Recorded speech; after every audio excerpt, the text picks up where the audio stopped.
केंद्र सरकार ने वरिष्ठ नागरिकों को रेलवे टिकट में जो रियायत मिला करती थी उसे बंद कर दिया है। इसको चुनौती देने के लिए सुप्रीम कोर्ट पहुंचे थे वकील एम.के. बालाकृष्णन, जिन्हें गिटार बाबा के नाम से भी जाना जाता है। इन्होंने खुद याचिका दाखिल की थी और खुद ही अपनी याचिका की पैरवी की थी। इनसे बात करते हैं कि क्या हुआ इनके मामले में। एम.के. बालाकृष्णन जी, आप क्या मांग लेकर सुप्रीम कोर्ट पहुंचे थे? ये मांगले वो वरिष्ठ नागरिकों के लिए जो छूट था वो कोविड के पहले था, 40% छूट था और लेडीज़ को 50% मिलते थे, जो 58 ईयर हो गया। वो तो ये 3 साल से जब कोविड हो गया तब से वो ये बंद है। तो उसको तो सुप्रीम कोर्ट के माध्यम से उसको पुनर्स्थापन दोबारा उसको एनफोर्स करने के लिए मैंने एक पिटीशन डाल दिया, आर्टिकल 21 में डाल दिया था और it was in court number 2, item number 40 था।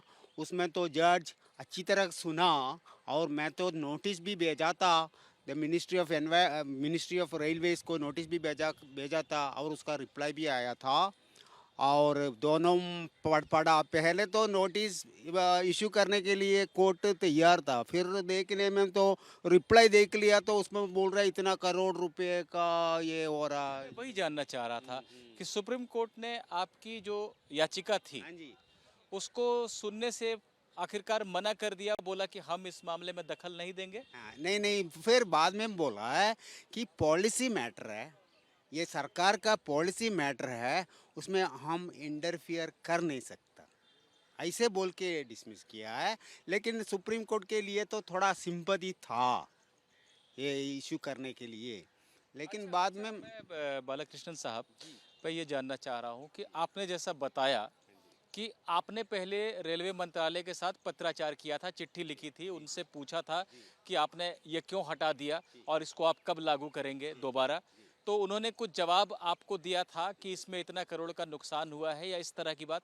इसको भी आपने रिकॉर्ड पर सुप्रीम कोर्ट के सामने रखा था कि मेरी क्या बातचीत रेलवे के साथ हुई है, ये भी आपने सुप्रीम कोर्ट को बताया था।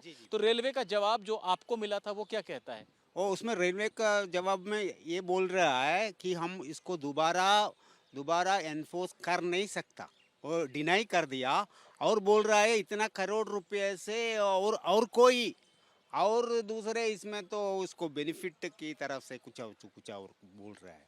मतलब उसका तो डिनाई कर दिया था नोटिस में।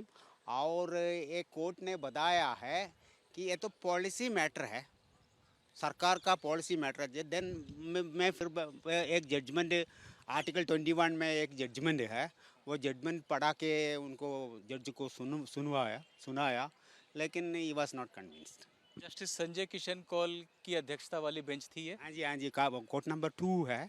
इट वाज ऑनलाइन कर रहे थे क्योंकि डायरेक्ट हियरिंग नहीं था, ऑनलाइन कर रहे थे। हाँ जी।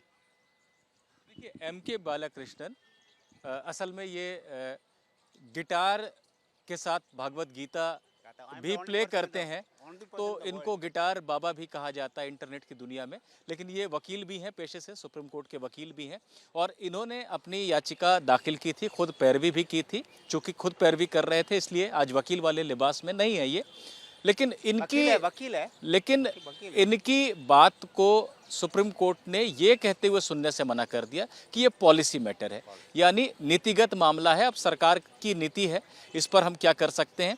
जैसा बालाकृष्णन साहब हमको बता रहे हैं कि शुरू में जज नोटिस जारी करना चाहते थे, लेकिन उन्होंने रिकॉर्ड पर देखा कि इनका जो पत्राचार रेलवे मंत्रालय के साथ हुआ है कि आप कब इस योजना को दोबारा लागू करेंगे, वहाँ पर रेलवे मंत्रालय ने मना किया है कि हम लागू नहीं कर सकते और कई करोड़ रुपए के नुकसान की बात बताई है कि इसमें खर्च करना पड़ रहा था जिसको हम कहीं और लगाएंगे।